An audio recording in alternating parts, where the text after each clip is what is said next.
This video is going to talk about ellipses, and like any of the shapes in this unit, we start with the definition. It's a little technical. It says it's a set of all points in a plane whose distance from two fixed points in the plane have a constant sum. And I know that is very complicated. We're going to kind of dig into that definition and show you how it's related to its equation a little bit more in class. So what I want to focus on is the picture of this shape. So in general, ellipse will have a center. We're going to talk about two focuses. It's technically a foci, and then two vertices. And then we also have the focal axis that runs through everything. So this one happens to be a short, wide ellipse. We can also have tall, narrow ellipses. But what they did when they tried to come up with the formula was they decided to put this on a coordinate plane. So to start off, we have the center at 0, 0, and they decided to make the distance from the center to where the vertex is a distance of a. That's just the label that they use. So you should also always know that a is from the center to the vertex, and that's going to be the biggest distance that we're going to talk about. And then if we went perpendicular to that, that distance from the center to the top part of this ellipse is going to be b. And then from the center to a focus, that distance is c. And so in class, we're going to talk a little bit about how all of these things, all of these different variables tie into the actual equation, how they get there. There is a nice proof in your book that we will look at. But what I want you to know from this picture is that if it is a short, wide ellipse, it's going to follow this equation. Okay, so when I told you a was the big number, whenever you see x squared over the big number, I just noticed I need to make this a squared there. But whenever you see x squared over that bigger number, that means it's going to be a short, wide ellipse. And then you also need to know that this statement will be true. We'll go over why that is in class as well. But a squared will always equal b squared plus c squared. So it's kind of like a Pythagorean theorem, but the letters are in a slightly different order. But basically, it stems from the Pythagorean theorem. Okay, so those are the two things we need to know to answer some of our questions. This is just a written out form for all these different ideas that we should know. Again, I'm going to tell you to focus on the picture, but this first column is true for any of the short, wide ellipses, and this column will be true for any of the tall, skinny ellipses. So I just want to point out one major difference. In a short, wide one, x squared will be over the bigger number, and in the tall, narrow ones, y squared is over the bigger number. So let's look at a couple of examples, and then I'll ask you to try a couple as well. This one says, find the vertices and the foci of the ellipse 9x squared plus 4y squared equals 36. And the big thing for this one is it does not equal 1. So I need to take every single chunk here and divide by 36. Divide by 36. Come on, divide by 36. And divide by 36. So when I do that, I would end up with 9 over 36 is like 1/4. So I have x squared over 4. And then I'm going to have y squared over 9. And that's going to equal 1. And so the big thing here is that even though it's in kind of a reversed order, the bigger number is under y. So that means it's going to be a tall, narrow ellipse. Okay, so I can say a tall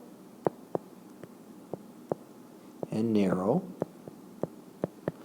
Okay, it also tells me that a, remember a is that bigger number, would have to be 3, because this part right here is a squared. This is b squared, so that means that b is 2. And remember, it's a squared plus a squared equals b squared plus c squared. So I would have 9 equaling 4 plus whatever c squared is. So that means that 5 equals c squared, or 5, or the square root of 5 equals c, which is about 2.236. So what do we know so far? Well, if I had to draw a little picture of this, we're going to start out at our center being at 0, 0, and I know that I have to go up 3 units to get to my vertices. So I went up 3 to get there. It means I have to go down 3 to go right there. Okay, my b value is 2, so that meant I went 2 to the right and 2 to the left from our center, and that's kind of my general shape of the ellipse. And then my foci are kind of related to the vertices, and that would be right around there. Okay, so if you can kind of get a sense of what that means. So this is asking for the coordinates of the vertices and the foci. So for the vertices, I went up 3 units and down 3 units. So an easy way of writing it in this case would be 0, comma, plus or minus 3. And then for the foci, I went up and down 2.236. So I could say 0, comma, plus or minus 2.236. So that's a very fast intro into this, but that's basically what we're looking for, is that type of work. Okay, our next example is going to look at this from a slightly different perspective. So in this example, now I'm going to give you a description of parts of the shape, and you need to come up with the equation. So they tell us where the foci are, plus or minus 2 comma 0, and then they also tell us that the minor axis has a length of 2. So from that, here's what I know. I know my value for C is 2, because that's related to the foci, and then the minor axis length is related to the B values. And so B would be half of that. B is going to be 1. So the minor axis length is the whole way across. B is just going to be half of that. And so to figure out what A is, I need to go back to that idea of A squared equals B squared plus C squared. So I would have A squared equals 1 plus 4. So A squared is going to equal 5.